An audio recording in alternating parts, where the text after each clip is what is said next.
आराम से। तो ये है ऑसिलेशन पर फर्क पड़ेगा। अब हम आगे एक और चीज पढ़ते हैं। दर्पण के घूमने के ऊपर आपसे प्रश्न पूछे जाएंगे तो तुम मत घूम जाना। दर्पण को ही घुमाएंगे हम। कैसे घुमाएंगे आप बड़े ध्यान से सोचो। लाइट वाइट है, सब कुछ है। मान लो ये पहला दर्पण है ना, ये दर्पण है। इस लाइन को अभी रफ कर देते हैं। अरे हो जा बेटा, ठीक है, ये दर्पण है। अब इस दर्पण पे इंसिडेंट रे आ रही है ऐसे, आई आर, टकराएगी। टकराएगी तो ये इसका नॉर्मल होगा। जितना एंगल ये होगा, मान लो इसे अल्फा बोल दे रहा हूं। टकराने के बाद रिफ्लेक्टेड रे, जो परावर्तित किरण जाएगी, वो भी इसी एंगल से जाएगी, क्योंकि हम जानते हैं कि एंगल आई और एंगल आर बराबर होता है। सही बात है। और वो क्या बोल दिया मैंने, अल्फा बोल दिया। अब अगर ये दर्पण घुमाया जाए तो क्वेश्चन आएगा कि दर्पण के घुमाने से परावर्तन किरण कितना घूमेगी, परावर्तित किरण कितना घूमेगी। परावर्तन की जगह परावर्तित लिखने में। तो अगर ये दर्पण घूम जाता है, मैं मान के चलता हूं ये दर्पण घूमा, और घूमा तो ऐसे घूमा कि थीटा घूमा। घूमा कैसे, कितना घूमा लाड़े ले, ये ऐसे घूमा, क्या घूमा, ठीक है, कितने एंगल घुमा ये, थीटा। ऐसा मान के चलते हैं। है तो ये दर्पण, ठीक है, थीटा घुमा दो इसको। ये घूमने के बाद ऐसा हो गया दर्पण। अब जैसे ही ये दर्पण घूमेगा तो इसका नॉर्मल रिएक्शन पहले जब इसका सीधा सीधा सरफेस था तब नॉर्मल रिएक्शन ऐसा था, सॉरी अविलंब ऐसा था। अब जैसे ये दर्पण घूम गया तो अब जो अविलंब बनाएंगे वो कैसे बनाएंगे लाड़े ले, हरे रंग से बनाता हूं। इस दर्पण के लिए जो अविलंब आएगा वो आएगा कुछ इस तरीके से। तो ये तो असली वाला है, नकली वाला ये रहा।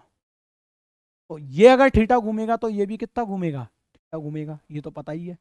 ठीक है, अब बड़े ध्यान से सोचना, ये नॉर्मल रिएक्शन है। अब रिफ्लेक्टेड रे ये नहीं होगी। रिफ्लेक्टेड रे यानी कि परावर्तित किरण, वो खुद घूम जाएगी थोड़ा सा, और घूमने के बाद ये मान लो ये हो गई ऐसी, तो इसको बोलेंगे न्यू रिफ्लेक्टेड रे, यानी कि नई परावर्तित किरण ये है। तो यहां से ये कितना घूमी, यानी कि एक्चुअली में ये पूछना चाह रहे हैं हम, इसको मान लो बीटा बोल दिया, बीटा एंगल पूछना चाह रहे हैं कितना हो, या इसको एक्स बोल दिया, बीटा तो गंदा शब्द लग रहा है यहाँ पे, एक्स बोल दो, ये एक्स कितना होगा, आय हाय, एक्स ये पूछ रहा है। चलो निकालते हैं। देखो ट्रिग्नोमेट्री लगानी है बस, कुछ नहीं। सोच के देखो, अगर ये थीटा घुमा है तो नॉर्मल रिएक्शन ये है, ये ऐसे घूमेगा तो अब की बार नॉर्मल रिएक्शन ये हो जाएगा, ये कितना हो जाएगा, थीटा। ध्यान से सोच रहे हो।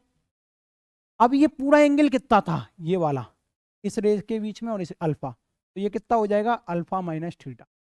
बोल हाँ, ये अल्फा माइनस थीटा हो गया।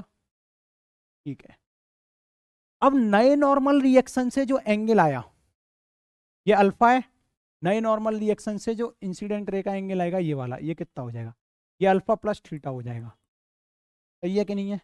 अब बड़े ध्यान से सोच, ये अल्फा प्लस थीटा है, तो इंसिडेंट रे और नॉर्मल के बीच का जो एंगल होता है वही तो रिफ्लेक्टेड रे के बीच का और नॉर्मल का होता है। तो नई रिफ्लेक्टेड रे ये है, परावर्तित किरण, तो ये अल्फा प्लस थीटा, तो ये भी कितना हो गया, अल्फा प्लस थीटा।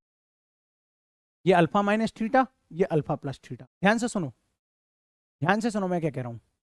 ये आ गया अल्फा माइनस थीटा और ये आ गया अल्फा प्लस थीटा, लेकिन मेरे को तो ये एक्स चाहिए ना, मेरे को तो ये एक्स चाहिए। तो मैं एक्स निकालने के लिए क्या करूंगा लाडले, इस वाले एंगल में से ये घटा दूंगा तो ये आ जाएगा। एक्स निकालने के लिए मैं क्या करूंगा, alpha plus theta minus alpha minus theta.